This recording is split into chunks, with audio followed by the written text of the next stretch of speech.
Hello, welcome to my Vintage Schumacher RC channel. This project is 1990 Cougar, 1990, that's when it was released, and this is one. I'm going to show you the chassis very quickly. Very distinguishable, it's got all the holes, very similar to the Top Cat, which is exactly the same chassis. If you've got a re-re of this model, you will notice that these holes are different, because it encompasses the Top Cat holes at the front, the shockers and the front plate and the servo, and of course the battery mount, which went down the chassis, down as standard, down the chassis. So they use exactly the same chassis for the Top Cat and the Cougar. Okay, this is a very nice example. I've left it in original condition that is. So anyway, front bulkhead, let's call this front bulkhead. Very unique to the very early 1990 Cougar. Notice there's no holes. Holes came later for bumpers and body supports, but this is unique to the 1990 Cougar because it does change. So that's one unique part. Another unique part is the bulkhead, front bulkhead support, steering, bracket, mount. It is narrow, not as wide, Look, later one, wide.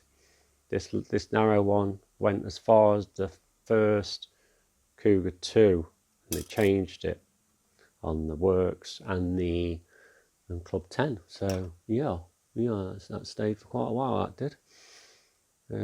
So if you want to look for some parts, you need a narrow front support and a different, anyway, that's if you want to convert your re-re, but it'll be very difficult. Anyway, rear bulkhead curved to accommodate the battery, because the battery did actually slide underneath. That battery did slide underneath. So everything else is the same. If you've got a re-re and you think, oh, it's not staggered, it's a different shape, it's because the battery did actually slot inside there, and that's how it fitted down the chassis. So very early models of the Cougar had this wishbone. It had a 2mm bar that connected it to the chassis, and it was the same as the Top Cat. So all the original Top Cat and the original Cougar rear end basically 100% the same, no difference at all, even down to the 2mm bar holding the rear wishbone on. And these changed later on the Cougar 2 because they went to an 1/8 bar. I remember snapping one of mine, tried to get a 2mm bar wishbone and couldn't get one. Even back in bloody 1992, couldn't get one because they changed them already. And then you've got the rear motor cover, like I say, exactly the same as the Top Cat. So it's got Top Cat written on it, and then eventually that disappears on the Cougar 2. Got rid of that. And then the Teflon shock absorbers, these went quite a way through the range.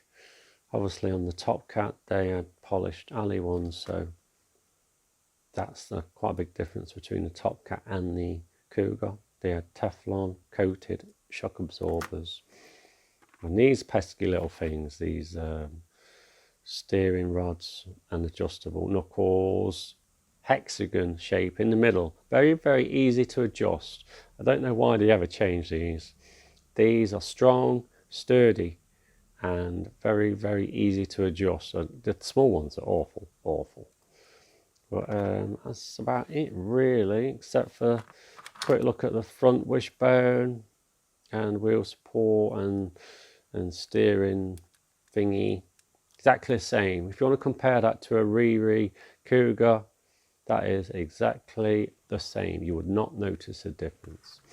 And this model will be having the Gold Rush fitted, the Schumacher Gold Rush. Can't remember what it was. It was a Was it a triple? 17 triple? Can't remember. Top of my head, can't remember. Very quick, very quick. Nice motor, used it a lot. And the gearbox, the same. Same as a Top Cat, same as a Riri. And nothing's really changed in that. Except for a slipper clutch later. And then you got your different bits. But that's it. First video, this is the Cougar rebuild. Thank you very much for watching, and laters.